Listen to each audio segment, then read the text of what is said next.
Naranasan mo na bang tumingin sa paligid mo at biglang napaisip, huli na ba ako? Yung pakiramdam na parang napag-iwanan ka na lahat ng kasabayan mo may narating na. Habang ikaw, heto pa rin naghihintay. Yung pressure na nagsasabing dapat may kotse ka na, dapat may sarili ka ng bahay, dapat kasal ka na, dapat stable na ang career mo. At kapag hindi mo pa yun naabot, parang ang laki ng pagkukulang mo. Nakakapagod, di ba? Pero paano kung sabihin ko sa'yo na hindi ka huli? Paano kung ang totoo, hindi ka palang talaga handa? At alam mo, okay lang yon. Hindi lahat ng pagkaantala o delay sa buhay ay nangangahulugang kabiguan. Minsan, ito ang paraan ng universe para bigyan ka ng oras na maghanda, para palakasin ka, para hubugin ka para sa mas malaking bagay na darating. Isipin mo na lang, parang nag-aaral kang mag-drive. Hindi ka naman agad sasabak sa EDSA sa unang araw mo, di ba? Kailangan mo munang mag-practice sa isang bakanteng lote, matutunan ang bawat pedal, bawat senyas, hanggang sa maging komportable ka. Ganoon din sa buhay.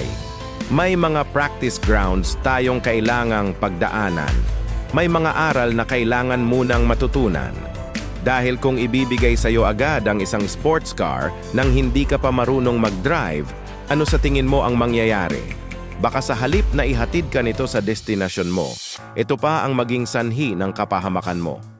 Ang problema kasi, masyado tayong nabibighani sa timeline ng iba. Nakikita natin sa social media, si ganito nag-travel na, si ganyan na-promote na, si ano engaged na, at naiisip natin, kailan naman kaya ako? Pero ang hindi natin nakikita ay ang mga gabing puyat nila, ang mga pagsubok na dinaanan nila, at ang sarili nilang timing. Hindi ito karera. Ang buhay ay isang personal na paglalakbay. Ang sarili mong progress, gaano man kabagal, ay progress pa rin. Ang tunay na tagumpay ay hindi nasusukat sa bilis, kundi sa kapanahunan at kahandaan. Kapag handa ka na, kapag hinog ka na sa mga karanasan, kapag buo ka na bilang isang tao, doon kusang darating ang mga bagay na para sa'yo. Yung mga bagay na dati mong pinipilit at ipinagdarasal, bigla na lang mapapasa kamay mo ng walang kahirap-hirap. Minsan, ang mga pinto ay sarado hindi dahil hindi ka karapat-dapat, kundi dahil may mas magandang pinto na naghihintay para sa iyo sa tamang oras.